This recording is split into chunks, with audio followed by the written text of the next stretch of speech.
is what I'm going to give up. I'm going to give up asparagus because I don't like it. That's going to make it easy. Or I'm going to give up meat. I'm going to give up soda pops. I'm going to give up whatever it is that you're giving up. Don't make it about that. All that is a reminder for what you're doing and why you're doing it. One of the things, and I apologize because I left them at home, I was going to give out Lifesavers today. You've seen the single package Lifesavers, okay? So next week when I get here on Wednesday night, I'm going to have a bowl of them back there, all right? I apologize if they're not here today. But I'm going to have a bowl of single package Lifesavers.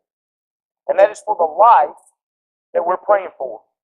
It's for that life that we're wanting to be able to witness to be a part of, whoever it may be.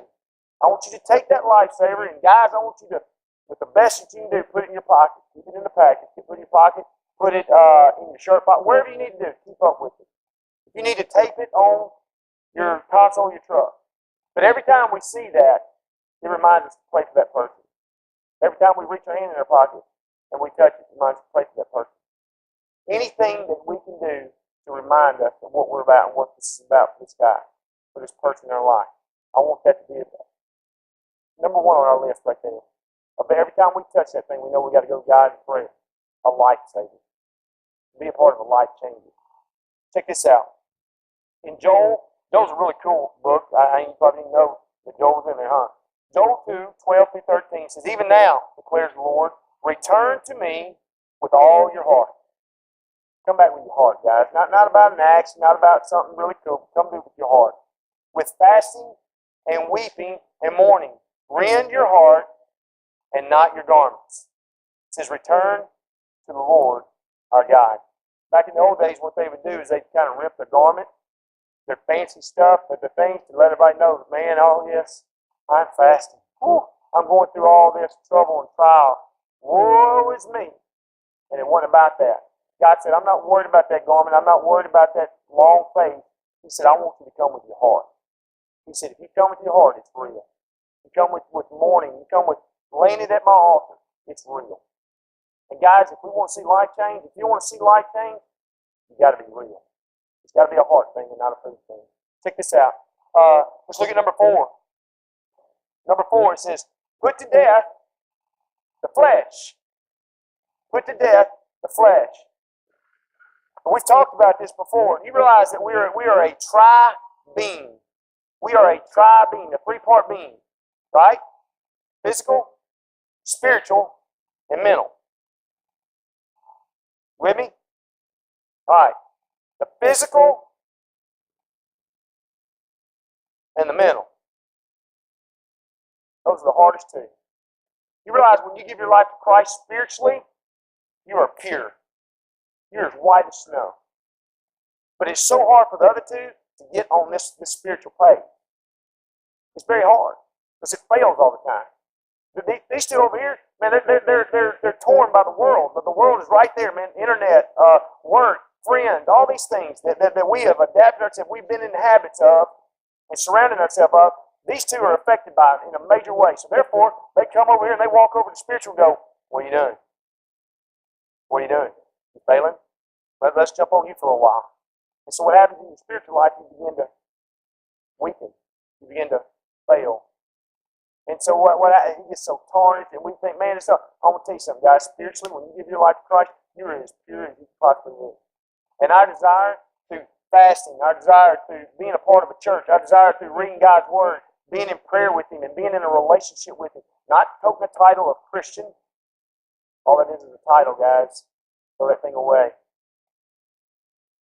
All He wants is us to be in a relationship with Him, a real relationship with Him, a communicating relationship where we talk with Him, where we read His Word, where we come and fellowship with His family and His church.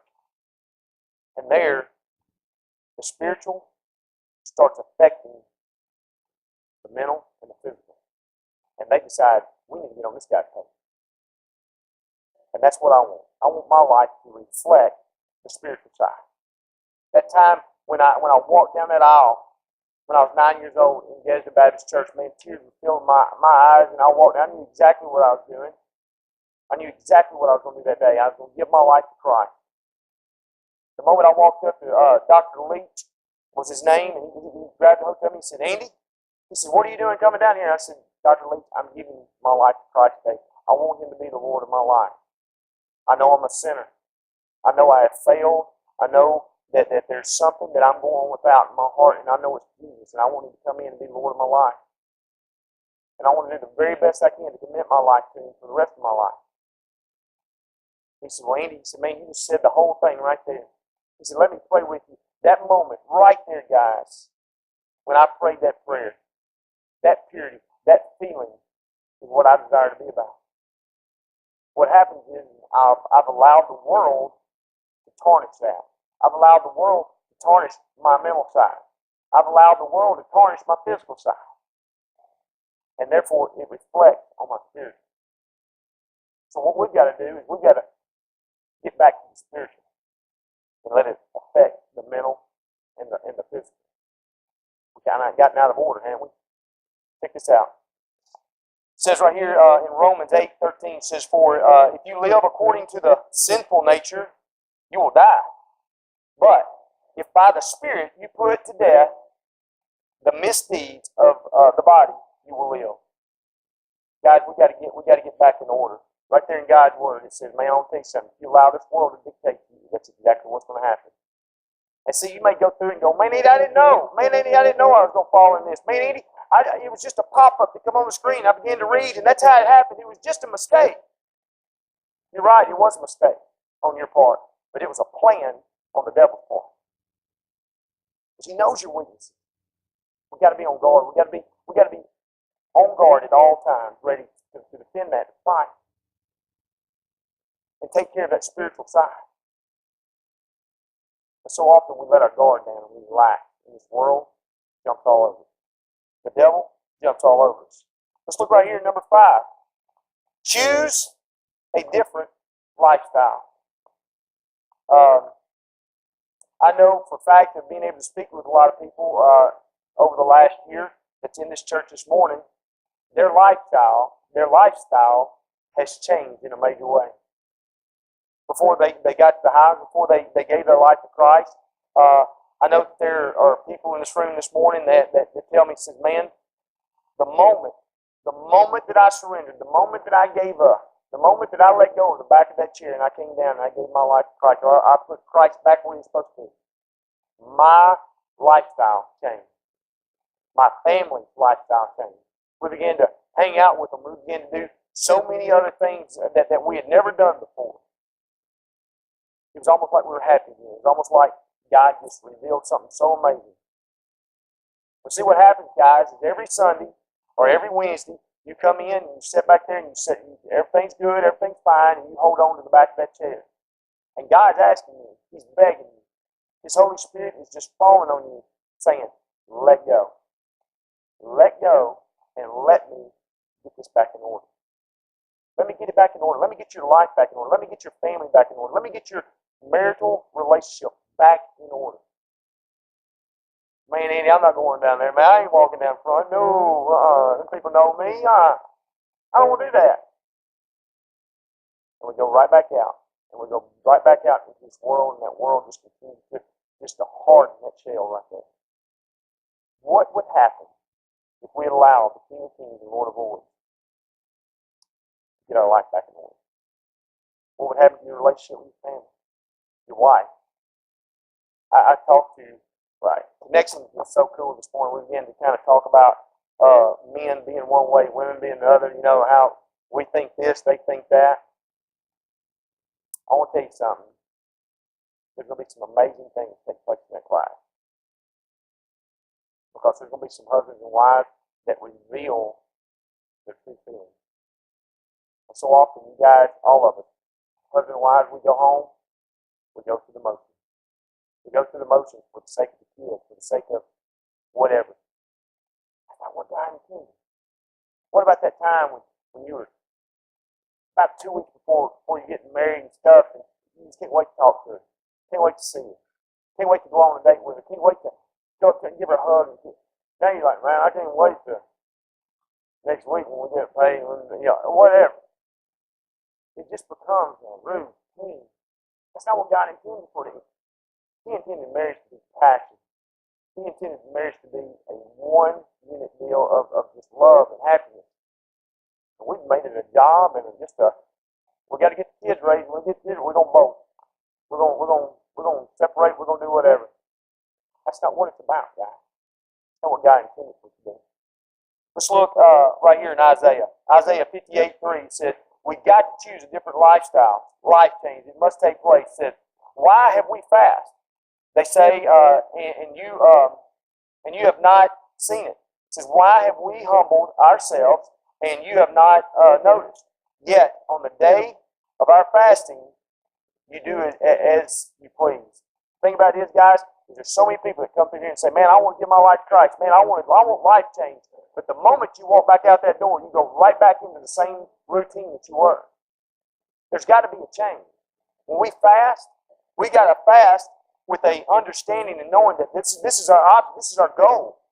God, we're going to come before you, and we're going to pray, and we're going to lay it on the line. I'm serious about this. So often we're serious for a moment, and then when we get back out of here, it changes all over again. We're back to the world. Man, I love coming to church to Highland. It's awesome. And then I go back out and I let the world dictate how I live. Guys, life change before God is real. You don't come in and look the same when you come back out. It is a change. It is a change in you. And it reflects your life. It reflects your lifestyle. When we get serious before God, we get serious all the way through our life, not just on Sunday, on Wednesday. When I go back out to work, somebody's going to look at me and go, "Dude, what's up with you? You look different." And it ain't because I gained weight. It's because I am surrounded by the King. I am following the King. I have life change. I want to serve Him. I want to be about Him in everything that I do. But so often it's just a Sunday deal or a Wednesday deal. Man, that music was good. Oh, that felt good. That was great. And we go right back out and we go home. We start fighting again. We start arguing again. We start doing all the junk that the world dictates. Guys, I want to tell you something. When you come face to face with Him, there's change. There's change. Not only was there change in Moses' life when he went up on the mountain, it changed his entire complexion. Because that's how radiant the King of Kings is, the Lord of Lords. And he only got a glimpse of Him. And it literally turned his skin red. There's change when you come before God. And it's a good change. Let's look on right quick. Let's look at number 6. Expect results. How many times have you prayed and said, "Man, God ain't going to change this. Man, God ain't going to heal me. God ain't going to do this." I want to tell you something. If you serve a God that you keep in a box, that's what you're going to get. If you serve a God that you keep in a box, that's what you're going to get. So often I've done that. So often I've done that as a pastor. Man, if we can get to 200, it'll be great. If we get to 200, what does that mean? We're going to get to 200. We may get to 2,000. We may get to 20,000. I don't know. But I tell you what I'm going to do. We're going to continue to preach the gospel. We're going to continue to share His word. We're going to pray for life change. We're going to continue to see that. Because that is our prayer. And our prayer is that we do not get in the way of that. Guys, how often have you prayed for a loved one and said, "Man, God, I truly want you to heal this person. God, I truly want this person to happen," and it don't happen? Is it because of your lack of prayer or you didn't pray it right? How many times do we pray for that? Just, "God, I know I want this healed." But yet you change your prayer to, "God, I want your will to be done, whether it's my will or not. But I want you to give me understanding. Give me comfort if it's a bad thing. Give me unbelievable praise if it's a great thing. But no matter what it is, God, I want to be in your will. And I want to be about your will." Either way, we expect change. We expect results. Because I want to tell you something. There's no better place to be than in God's will. With understanding. I'm telling you, I've been through some of this stuff where it took me a while to pray the prayer of understanding. Because I was praying the prayer of, "God, why didn't you?" It wasn't His will. And I wanted it to be my will. And my will is not what was best. But I promise you, looking back now, His will is always right on time and right. Period. You got to expect You got to expect results. Isaiah 58, 8 and 9 said, then your light will break forth like the dawn, and your healing, underline that, it may be already underlined, will quickly appear. Then your righteousness will go before you. Then the glory of the Lord will be at your rear guard. It says, then you will call, and the Lord will answer. You will cry for help, and He will say, I am here. That's one of the refrigerator verses, guys. You don't want to cut that one out. But I want to tell you something. There's nothing greater than being able to call out to the King of Kings. Being able to call out Jesus' name and know that He's right there. And if you're going through this life, if you're this morning, you don't feel like there's nobody there, I'm telling you, you call on that name and He will be there. No matter how big the storm, no matter how big the failure, no matter how bad the world's treating you, you have someone at all times. And there's nobody else that I'd want on my side than Him. Guys, the one thing about today that we've got to get back to is our first love. Our very first love. If you're a Christian this morning, if you have a relationship with God,